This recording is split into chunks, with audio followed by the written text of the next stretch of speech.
Écoutez-moi bien. Vous avez prié pour la percée financière. Vous avez jeûné. Vous avez pleuré. Et maintenant, la marée change. Les portes s'ouvrent.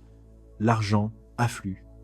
Mais je vais vous révéler l'erreur fatale que font 99% des gens.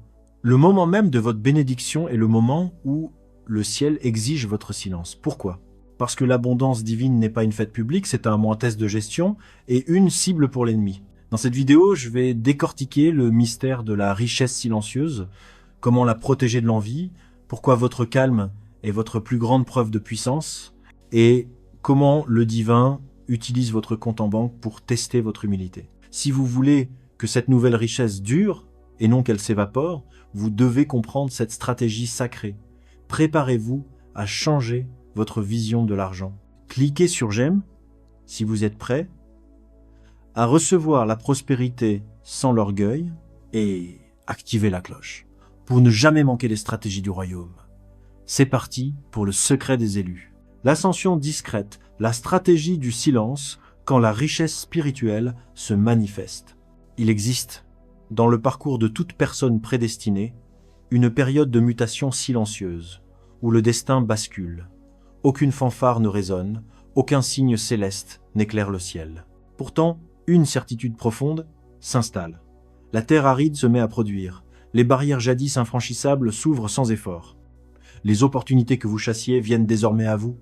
C'est l'instant où la percée financière, celle que vous avez implorée dans la prière et les larmes, se concrétise enfin. Mais voici le paradoxe. Cet aboutissement tant espéré est aussi le moment où le divin vous ordonne le secret. Car lorsque la point vraie abondance s'installe chez l'élu, elle ne donne pas lieu à un banquet public. Elle initie une leçon d'humilité et de gestion. L'ordre est clair. Avancez sous le radar. L'opération d'infiltration, la prospérité céleste n'explose pas. Elle s'infiltre. Elle est comme l'aube, douce, progressive, jusqu'à ce que la lumière enveloppe toute votre réalité. L'homme sage ne hurle pas au lever du soleil quand l'ombre s'estompe encore, il laisse la lumière s'établir. Jadis, vous deviez justifier votre situation. Les critiques évaluaient votre manque et concluaient à une fatalité. Mais ils ignoraient l'entraînement ardent qui se déroulait à l'abri des regards, vous préparant à la gestion de la prochaine étape. Dieu vous a rendu invisible. Pour une raison, il ne préparait pas seulement l'argent, il préparait le porteur. Cette forme de bénédiction n'est pas une simple accumulation de fonds, elle est un transfert de responsabilité. Les élus reçoivent l'abondance non pour le plaisir d'en jouir, mais pour en être les intendants. C'est pourquoi le silence est le premier test de la richesse. Êtes-vous capable de naviguer dans l'opulence sans la proclamer? De réussir sans quémander l'approbation externe? De maintenir cette faveur tranquille, sans en faire un spectacle? Dans les règles du royaume, le silence n'est pas une dissimulation, c'est une stratégie de protection. C'est une chambre d'incubation spirituelle. On ne divulgue pas la naissance d'une pousse fragile, on la nourrit à l'abri jusqu'à ce qu'elle puisse résister au vent de l'envie. Le dévoilement des cœurs. Soyons lucides, l'entourage n'est pas prêt à assister à votre pleine réussite. Certains appréciaient votre lutte non par malveillance, mais parce qu'elle légitimait leur propre stagnation. Votre misère les maintenait dans une zone de confort. Lorsque votre saison bascule, cela agit comme un miroir. Votre lumière révèle leurs ombres. Votre avancée expose leur inertie.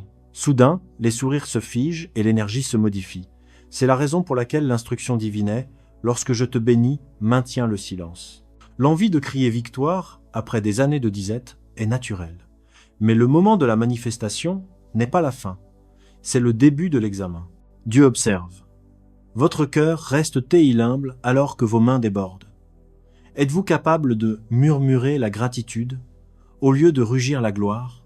L'orgueil s'installe non pas en devenant riche, mais en oubliant la source de la richesse.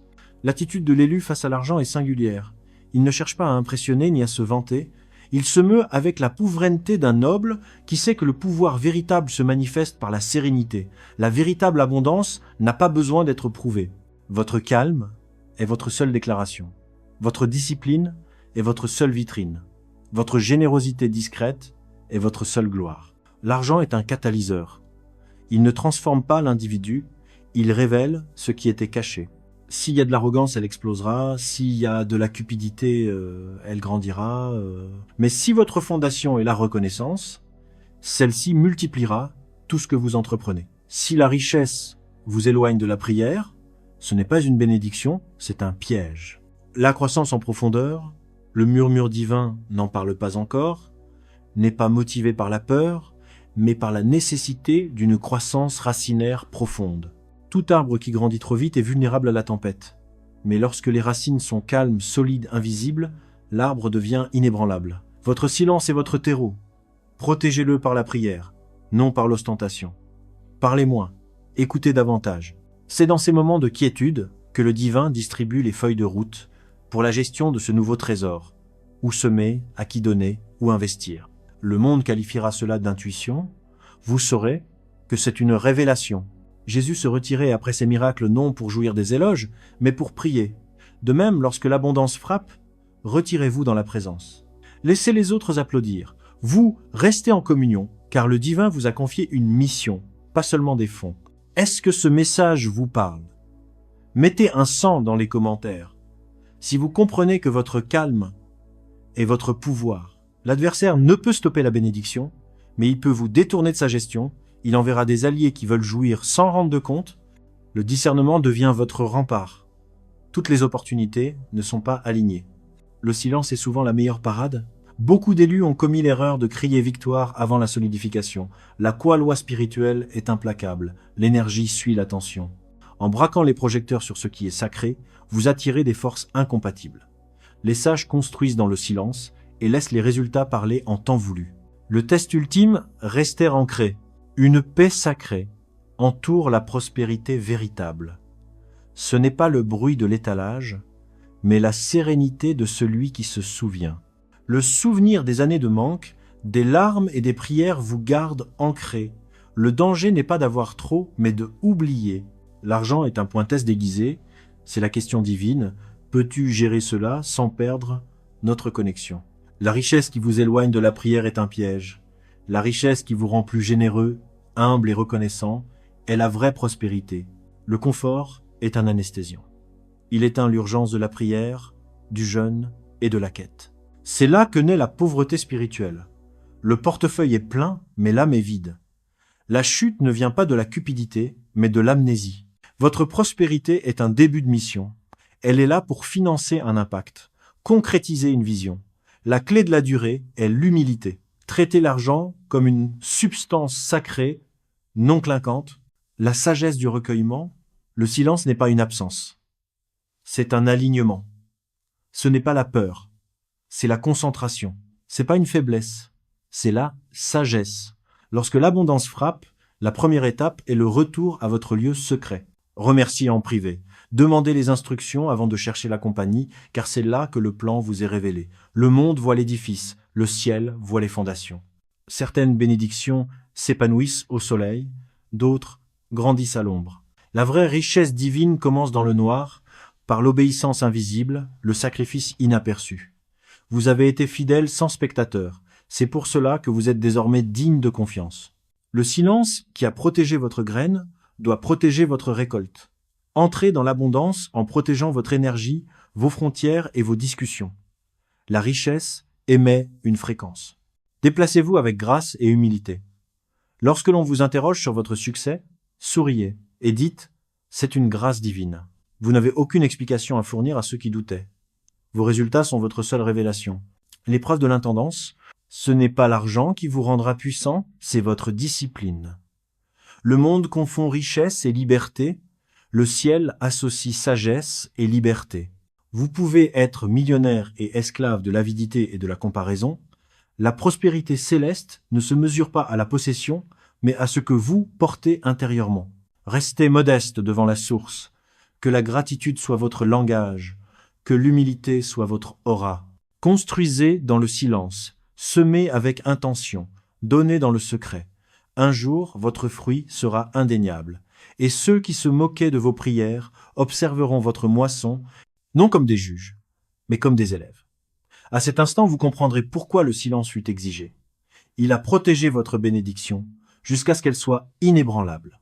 C'est votre saison du secret. Gérez-la avec sagesse. Ce qui arrive n'est pas de l'argent, c'est la monnaie du royaume. Le ciel observe votre gestion. La prospérité sans préparation est un poison. Ce qui devait vous bénir peut vous détruire si votre esprit n'est pas assez mature pour le soutenir. Les longs délais de manque n'étaient pas des oublis, mais des salles de classe. Le manque vous a enseigné l'humilité, le discernement et le fait que votre valeur est indépendante de votre richesse. Quand l'or arrive, l'ambition ne suffit pas pour le garder, il faut l'onction. Les individus qui ont été humbles avant d'être honorés traitent la richesse comme une point destinée, pas un ornement. C'est un outil orienté vers un but. La prospérité révèle les cœurs, attirant le soutien et dévoilant les intentions cachées. C'est pourquoi le premier ordre, après la bénédiction, n'est pas de célébrer, mais de s'isoler. Votre guerre spirituelle change, l'attaque passe du manque à la distraction. Vous devenez le gardien de votre paix intérieure, car sans elle, toute richesse est vaine. L'ennemi veut votre dévotion, pas juste vos biens. La discipline spirituelle est le socle d'une abondance durable. Priez plus, jeûnez plus. Le succès qui vous coupe de votre source mènera à la ruine. La vraie prospérité, c'est la liberté d'accomplir votre mission divine, non de s'enfoncer dans le confort. Cette prospérité exige de la discipline. Apprenez à dire non aux opportunités non alignées, aux opportunistes et à la pression de l'étalage. La vraie richesse n'a pas besoin de validation. Votre générosité doit couler comme une rivière tranquille.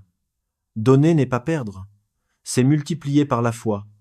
Les élus gèrent la richesse, ils ne la thésaurisent pas. Chaque dépense est un point acte de dévotion, guidé par la sagesse. Ne laissez jamais le confort vous faire oublier la ferveur de vos suppliques passées.